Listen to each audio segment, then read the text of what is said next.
ধ্বংসপ্রাপ্ত জনসম্পত্তির জন্য সরকার প্রধান সহ সরকার দলীয় ব্যক্তিবর্গ চরম দুঃখ ও ক্ষোভ প্রকাশ করেছে।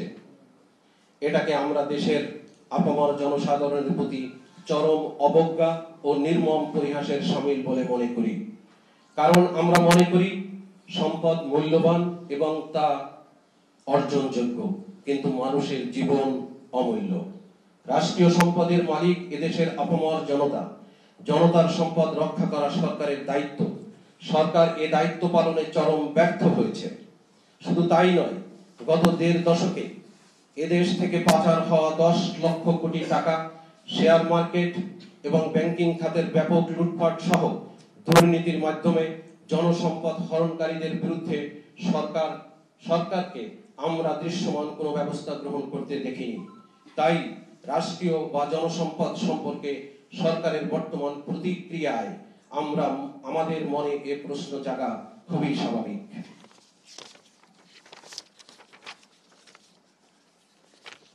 প্রিয় সাংবাদিকবৃন্দ, শিক্ষার্থী ও চাকরি প্রত্যাশীদের কোটা বৈষম্যের বিরুদ্ধে পরিচালিত আন্দোলন অত্যন্ত যৌক্তিক এবং ন্যায়সঙ্গত বিবেচনা করে আমরা শুরু থেকেই এই আন্দোলনকে সমর্থন জানিয়ে আসছি।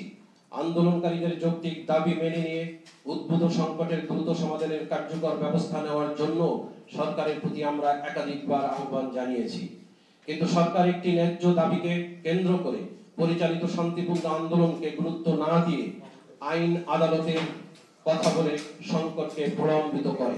শুধু তাই নয়, শুরু থেকে সরকার এবং ক্ষমতাসীন দলের দায়িত্বশীল ব্যক্তিবর্গ আন্দোলনকারী শিক্ষার্থী ও চাকরি প্রত্যাশীদের স্বাধীনতা ও মুক্তিযুদ্ধের চেতনা বিরোধী আখ্যা দিয়ে তাদের আন্দোলনকে হেয় প্রতিপন্ন করার অপচেষ্টা চালায়। এর প্রতিক্রিয়ায় আন্দোলন আরো জোরদার হলে সরকার সমর্থক ছাত্র সংগঠনের সন্ত্রাসীদেরকে আন্দোলনকারীদের বিরুদ্ধে লেলিয়ে দেওয়া হয়। ঢাকা বিশ্ববিদ্যালয় ক্যাম্পাসে ছাত্রী সহ সাধারণ শিক্ষার্থীরা বিশ্ববিদ্যালয়ের ছাত্র নামধারী এবং সন্ত্রাসীদের দ্বারা নির্মম হামলার শিকার হয়।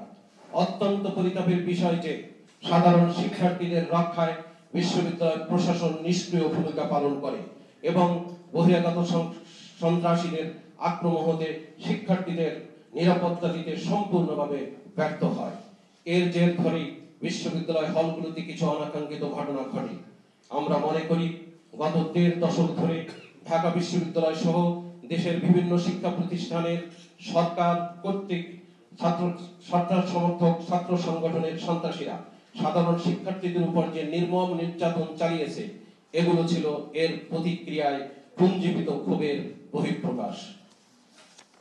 প্রিয় সাংবাদিকবৃন্দ, ঢাকা বিশ্ববিদ্যালয় শুধু দেশের অগ্রণী উচ্চ শিক্ষা প্রতিষ্ঠান নয়, এদেশের মুক্তি সংগ্রাম থেকে শুরু করে স্বাধীনতা পরবর্তী বাংলাদেশের সকল অগণতান্ত্রিক শক্তি ও স্বৈর শাসন বিরোধী আন্দোলন সংগ্রামে এ বিশ্ববিদ্যালয়ের শিক্ষক শিক্ষার্থীরা ঐতিহাসিক ভূমিকা পালন করেছে। এক্ষেত্রে ঢাকা বিশ্ববিদ্যালয় শিক্ষক সমিতির সংগ্রামী ঐতিহ্যবাহী ভূমিকার কথাও দেশবাসীর অজানা নয়। কিন্তু অত্যন্ত দুঃখের সঙ্গে বলতে চাই যে গত প্রায় ১ যুগেরও বেশি সময় ধরে সরকার সমর্থক শিক্ষকদের দ্বারা পরিচালিত শিক্ষক সমিতি আর সেই ভূমিকা পালন করতে পারছে না। তাদের কর্মকাণ্ডে শিক্ষক সমাজের মতামত ও প্রত্যাশার প্রতিফলন ঘটছে না।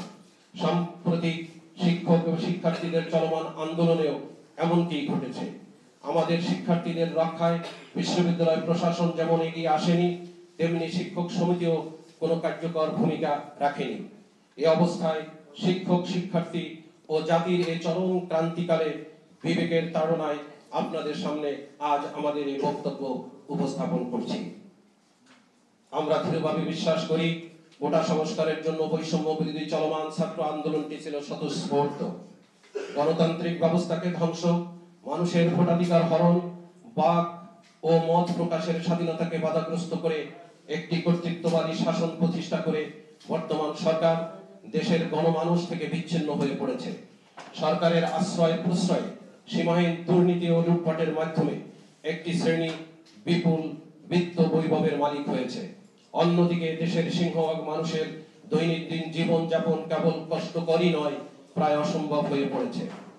ফলে মানুষের মনে যে দ্রোহের সঞ্চার হয়েছে, এর বহিঃপ্রকাশ ঘটেছে এবারের স্বতঃস্ফূর্ত আন্দোলনে।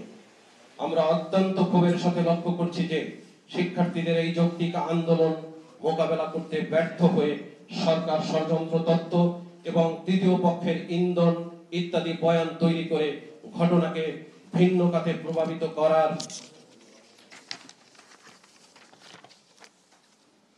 অপচেষ্টা চালাচ্ছে। আমরা মনে করি একটি কর্তৃত্ববাদী ও স্বৈরাচারী সরকারের পতন ঘটিয়ে গণতান্ত্রিক সরকার প্রতিষ্ঠার প্রচেষ্টা জনগণের সাংবিধানিক অধিকার। এর মধ্যে ষড়যন্ত্র তত্ত্বের অবতারণার কোনো অবকাশ নেই। আর এই অধিকার প্রতিষ্ঠায় আন্দোলনকারীদের স্বাধীনতা বিরোধী ও ষড়যন্ত্রকারী আখ্যা দেওয়া সরকারের অগণতান্ত্রিক এবং চরম স্বৈরাচারী মানসিকতারই বহিঃপ্রকাশ।